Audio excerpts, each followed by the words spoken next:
जय श्री राधे महाराज जी। महाराज जी, मुझे लगाव बहुत जल्दी हो जाता है, जिससे जीवन में पीड़ा भी होती है, और जिस चीज से खुश होती हूँ वो क्षण भर दूर हो जाती है। तो महाराज जी, ये लगाव को अलगाव में कैसे परिवर्तित करें? उसी को शास्त्रीय भाषा में राग कहते हैं। शास्त्रीय भाषा में जिसे तुम सहज भाषा में लगाव कहती हो, उसे शास्त्रीय भाषा में राग कहते हैं, और जिसे तुम अलगाव कहती हो उसे वैराग्य कहते हैं। तो जो हमारा किसी वस्तु, व्यक्ति, स्थान में प्रिय भाव से राग हो जाता है, वही हमारे बंधन का कारण बनता है। तो वैराग्य के लिए सबसे पहले हमको नाम जप करना होगा, क्योंकि अंतःकरण जब हमारा पवित्र होगा तो ये चिपकावपन, लगावपन, रागात्मक वृत्ति, इसका नाश हो जाता है। जब अपवित्र हृदय होता है तो छोटी छोटी वस्तुओं में राग कर लेता है, व्यक्तियों में राग कर लेता है, और जब पवित्र हृदय होता है तो भगवान के सिवा कहीं उसका राग नहीं होता। मान लो आपसे व्यवहार करेगा तो आप में भगवान देखकर बात करेगा, उसका शरीर से कोई लगाव नहीं होगा, उसको बाहरी मायाकृत से लगाव नहीं होगा, और पूरा कार्य वैसे ही होगा जैसे एक संसारी आदमी करता है। जैसे चक्रवर्ती सम्राट महाभागवत श्री अम्बरीश जी महाराज सम्राट हैं, रानियां हैं, पूरा प्रजा है, पर वो भगवान की सेवा में निमग्न रहते हैं। किसी से कोई उनका लगाव नहीं, भगवान के सिवा किसी से लगाव नहीं।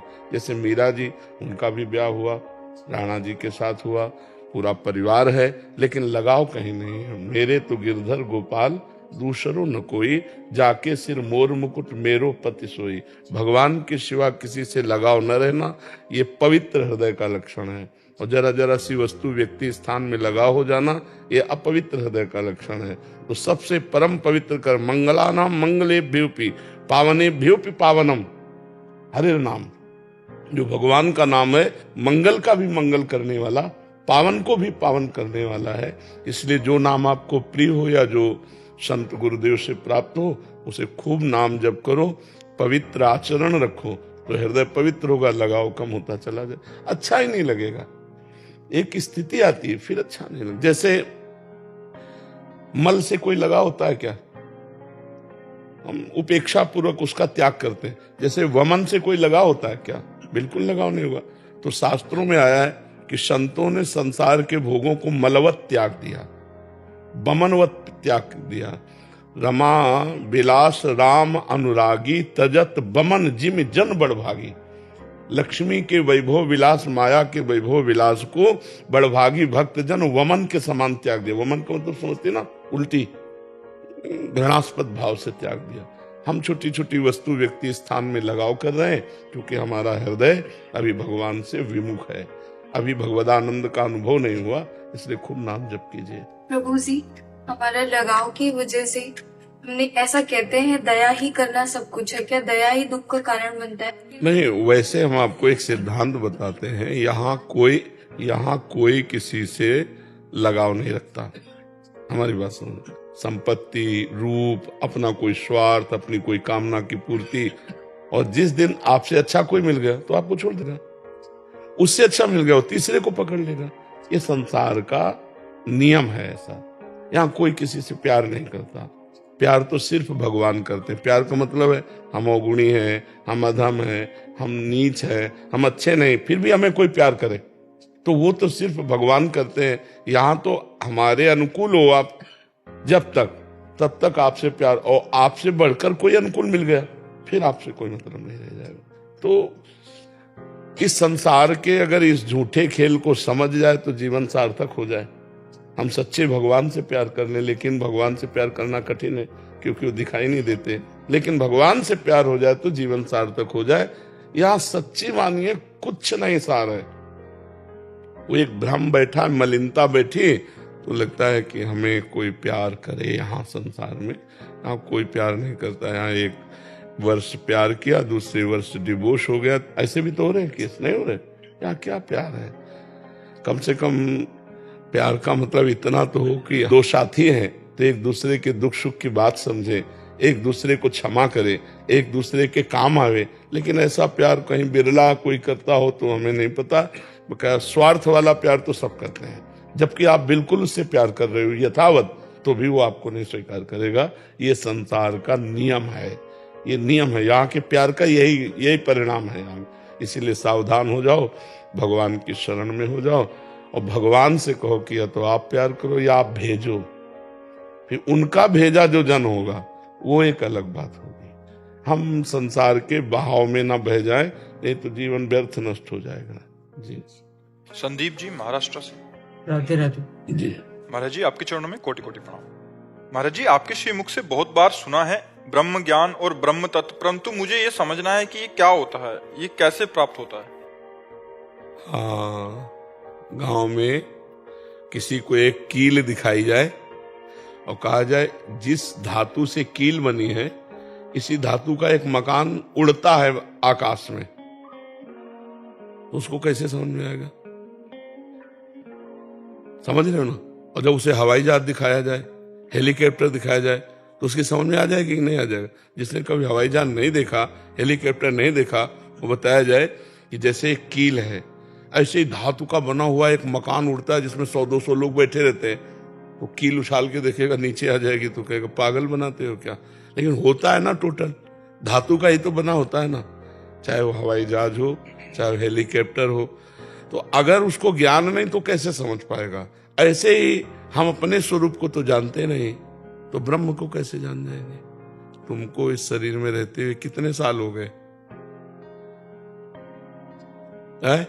39, मान लो 40 समझ लो, 40 वर्ष हो गए, लेकिन आपने एक सेकंड भी अपने को नहीं जाना।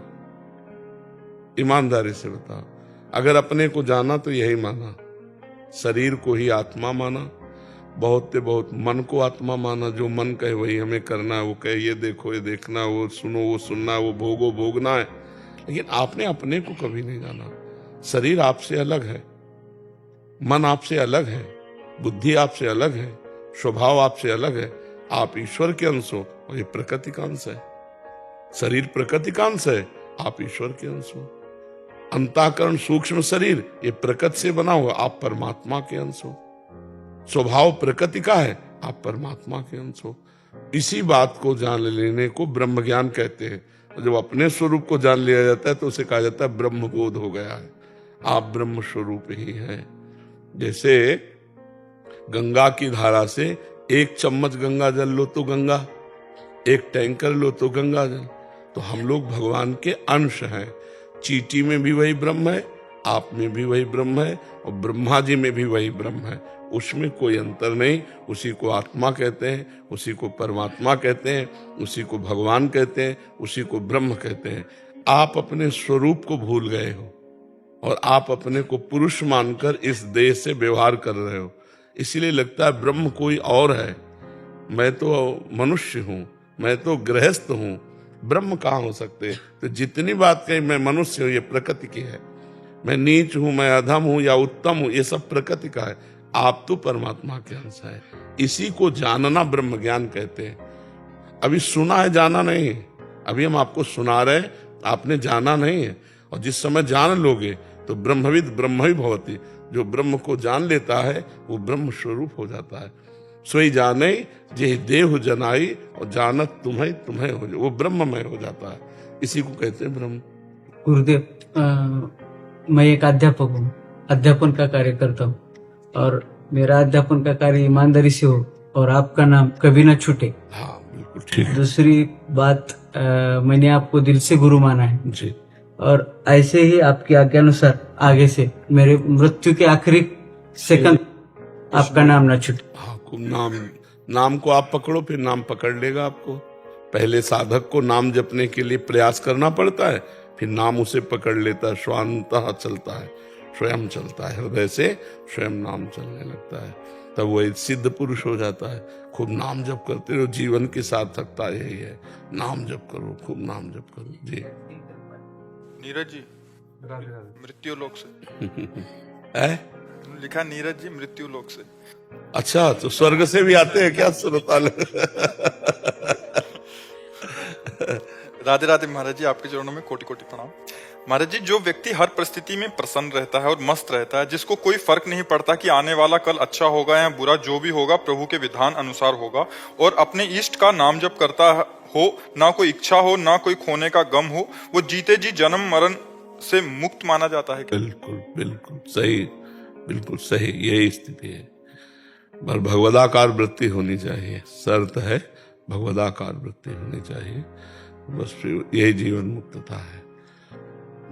इसी में न कोई इच्छा, न कोई चाह, न कोई भय, न कोई शोक, न संताप, हर समय प्रभु के चिंतन में निमग्न है, वो जीवन मुक्त ही है। जी महाराज जी, कितना नाम जप करना चाहिए कि भगवत प्राप्ति हो जाए? कितने समय में हो जाती है? एक भी श्वास खाली नहीं जाना चाहिए तो भगवत प्राप्ति हो जाएगी। जो समय हम नहीं नाम जप कर पाते वो समय भगवान को समर्पित कर दो, और जिस समय आपको स्मृति आवे खाली हो उस समय नाम जप करो। धीरे धीरे धीरे इस नाम जप का प्रभाव और कर्म समर्पण का प्रभाव जब बनेगा तो हर समय भगवदाकार एक भाव रहेगा। जैसे आप अपने स्त्री शरीर का ध्यान नहीं करती हो, लेकिन भाव में आपके भर गया है मैं स्त्री हूं, तो स्वप्न में भी आपको कभी भ्रम नहीं होगा कि मैं पुरुष हूं क्या, क्योंकि भाव भर गया है ना। तो ऐसे भगवत भाव होता है, प्रभु का एक दिमाग में भाव भर जाता है, तो वो भजन करे ना करे वो हर समय प्रभु में ही रहता है, उसी को भगवत प्राप्ति होती है। जो भगवत भाव युक्त है वही भगवत प्राप्त होता है। राम जी, अगर मैं राम जी का नाम जप करती हूँ तो आप मुझे अपना शिष्य बना सकते हो? शिष्य नहीं बनाते, हम मित्र बनाते हैं। नहीं, हम जैसे भगवत मार्ग में चल रहे हैं तो आप भी चलो, आप भी चलो, आप भी चलो। शिष्य और गुरु भाव तुम्हारा होगा। हम अगर अपने को गुरु मानेंगे तो हम अपनी स्थिति से गिर जाएंगे। आप अपने को शिष्य मान रहे हो इसलिए आप में महानता है, क्योंकि आप छोटा मान रहे हो। हम अपने को यदि बड़ा मानेंगे तो हम गिर जाएंगे। तो हम क्या करते हैं, हम समान मानते हैं। आप हमारे दोस्त बनो और भगवत मार्ग में चल दो। हमारे ही प्रभु के सब नाम हैं। आपको राम नाम प्रिय है तो राम राम जपो, समझ रहे ना। आपको राधा नाम प्रिय तो राधा राधा जपो। है तो मेरे ही प्रभु के नाम तो आप जपो, ठीक। महाराज जी, जैसे राधा राधा राधा राधा ड्यूटी में करते हैं जी जी, और जैसे गुरुदक्षिणा लेने के लिए जैसे जो प्रक्रिया बताई जी, वो प्रक्रिया कभी कभी जैसे छूट जाती है, कभी कभी जी, कोई विशेष आपदा आ गई मानो कोई, हाँ, तो वो प्रक्रिया उस दिन नहीं हो पाई और राधा नाम करते रहे। चल रहा तो कोई फर्क नहीं पड़ेगा, कोई फर्क नहीं पड़ेगा। आप चिंता मत करो, क्योंकि आपकी ड्यूटी ऐसी है। कभी कहाँ तैनात कर दिया गया, कभी कौन सा कार्य आ गया, तो आप उसकी चिंता मत करो। अगर वो लोप हो जाता है जो आपकी दिनचर्या है, आपका नाम चल रहा है, आप अपनी भारतीय सेवा में हो, वो पूजा हो रही है आपकी, उसकी चिंता मत। नाम महाराज जी कोशिश करते हैं कि नाम न छूटे। बहुत बहुत बहुत सुंदर चाहिए आपसे, मैं इसलिए आया, मैं नाम का बस फिर तो जीवन निहाल हो जाएगा भैया। अगर नाम चल रहा है तो जीवन निहाल हो जाएगा। हाँ, श्वासा श्वासा नाम चले तो दुविधा रहा है न कोई, निश्चित भगवत प्राप्ति हो जाएगी। और जितना जप लियो वो भगवान के बैंक में जमा हो चुका है, वो तुम्हारा मंगल करने के लिए पर्याप्त है। आप चलते रहो, खूब नाम जप कमा लो, और इस सारी सेवा तो हो ही रही है, लक्ष्य भी आपका पूर्ण हो रहा है। बहुत